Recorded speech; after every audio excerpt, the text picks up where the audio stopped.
Oh, hey, your soul's trying to tell you something. Let me show you how to listen. Today I'm going to make the case for journaling, but it's not that corny Dear Diary type thing you're probably imagining.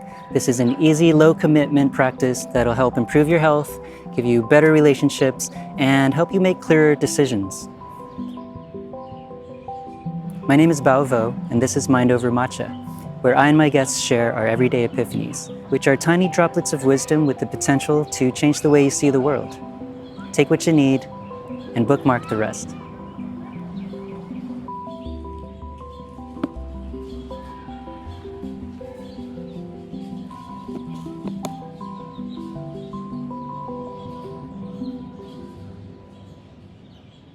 Listen, do you hear that?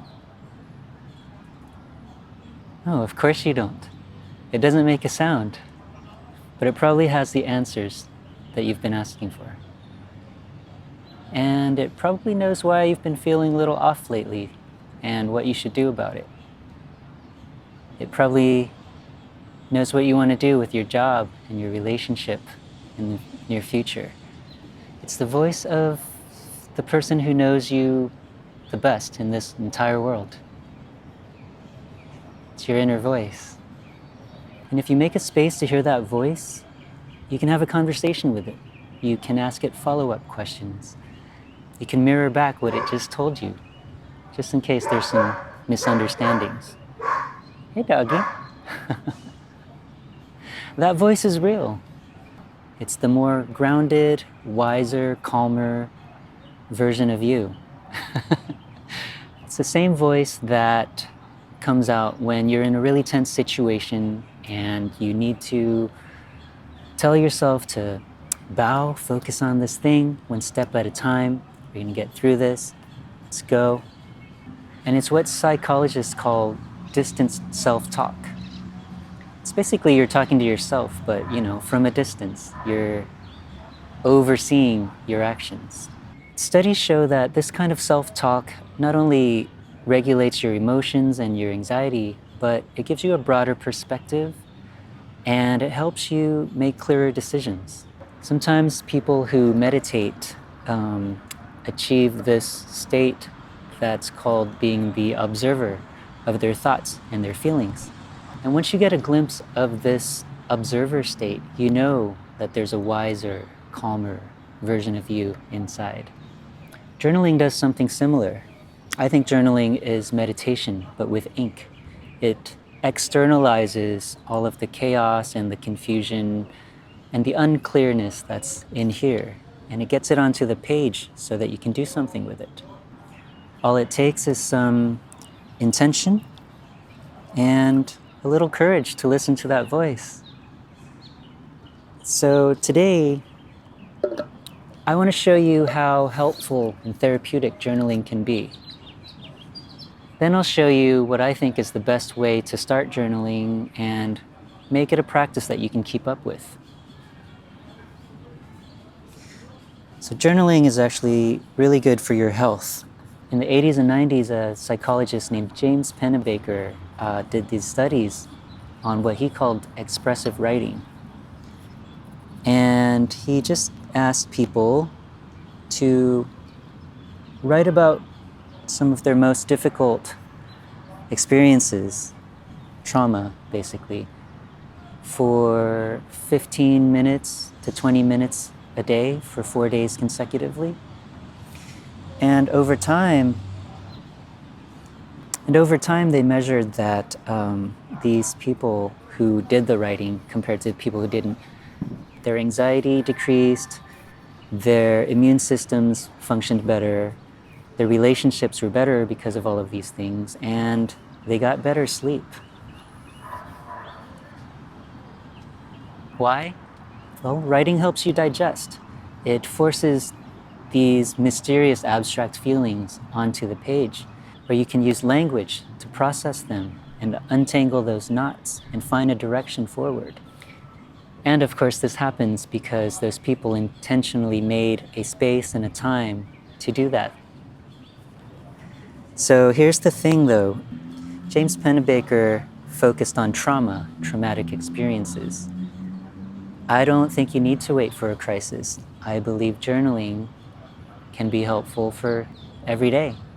Even when life feels really normal or awesome, I think that journaling helps you check in with yourself.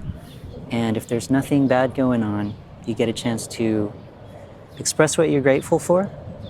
You get a chance to daydream about the future and cool stuff you want to do. You get to celebrate your small wins. That's really important. And lastly, you just get a chance to clear your mental clutter. Everybody has it.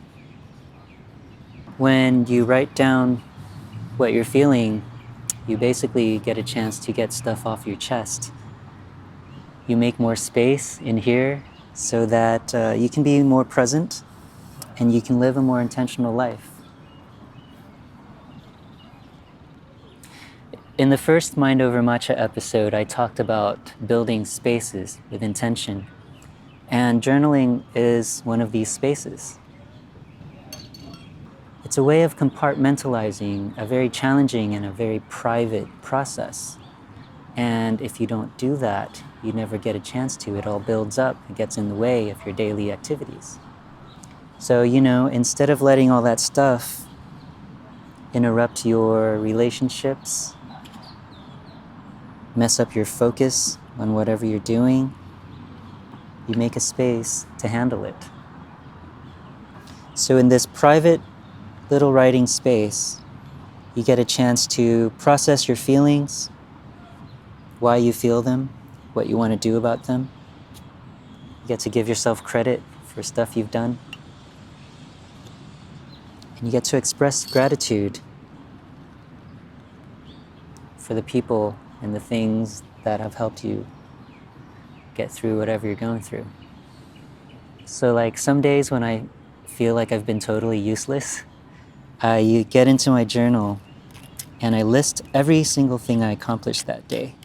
From the tiny stuff, brushing my teeth, getting up before noon, answering that text message, feeding the dog, except in this case, the dog is me because I don't own a dog.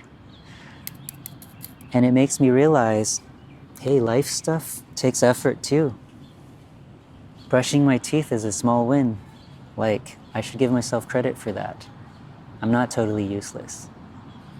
I helped myself survive today. So that's one of the things that specifically really helps me at the end of the day to list all the little stuff I accomplished. And journaling is also a great space to explore your options and daydream and play, I think everyone is really creative deep inside, but a lot of people don't give themselves the space to play and experiment and come up with weird stuff. That stuff's fun. And no one's gonna read the stuff you write, probably not even you. And so you can explore your craziest ideas, talk about your weirdest fantasies. You can celebrate yourself for being a bad bitch or whatever, right? Like stuff that would be embarrassing to do in public. So again, journaling is an intentional space where you get all of that stuff out so it doesn't carry over into the rest of your life. And you get to live the rest of your life with more clarity. You get to have better relationships because you're not distracted. You can perform your tasks in a clearer way. Also, it just feels good to leave the baggage behind in your little book. So I'm gonna make some tea and I'll tell you how to get started with this type of journaling and how to make it a practice that you actually wanna keep up with. So the first thing you should do is get a journal. It could be small and cheap, something you actually wanna bring around with you. I use a little book like this with no lines because I like sketching and drawing inside of it. But you do you.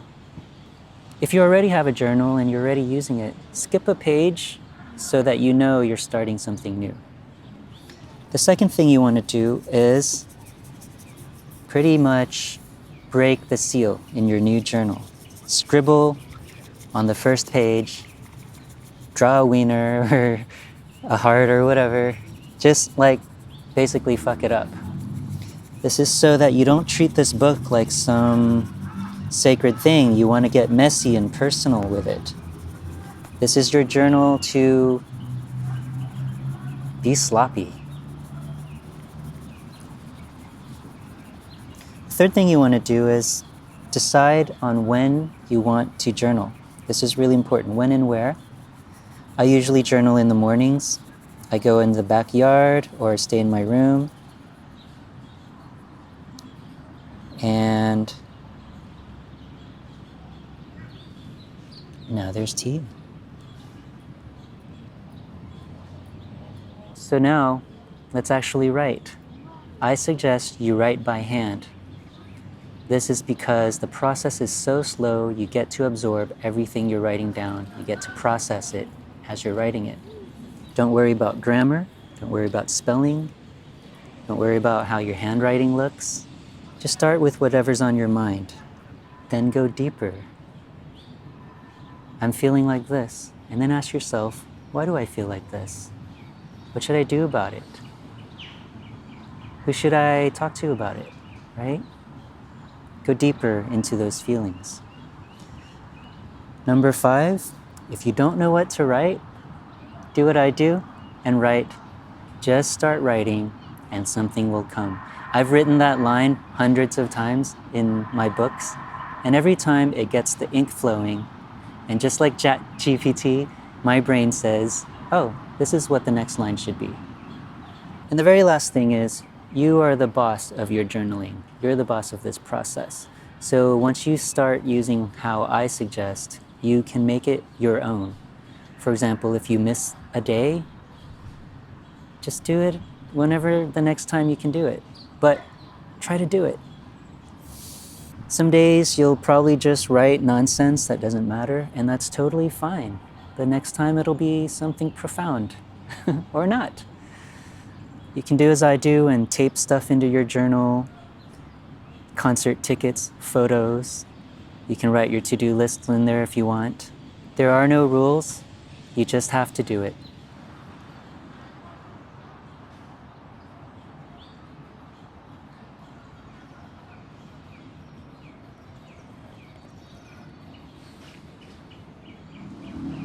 So really, for me, journaling is this form of meditation.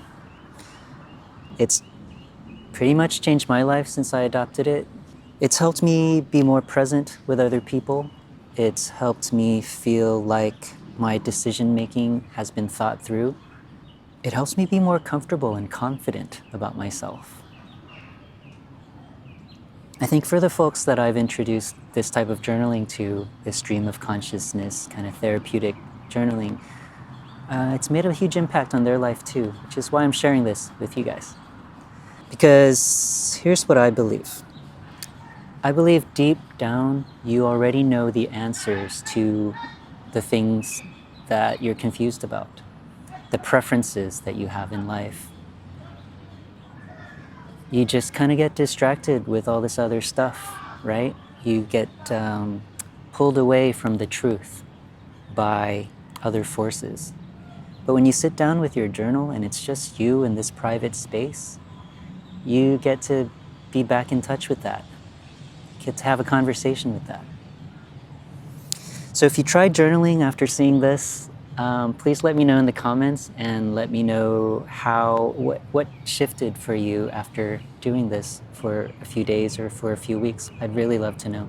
That would really be something touching for me to hear from you. And if this everyday epiphany was helpful or intriguing to you, I hope you share it with somebody. And I hope you hit the like button and subscribe to my channel. I'm also writing a book called Bao-isms, Everyday Epiphanies of a Mindful Artist. And if you want to support that project, you can go to baovomusic.com. You can pre-order the book there and support my other work too. And that's it. Thanks for joining me for Mind Over Matcha. I'll see you next time.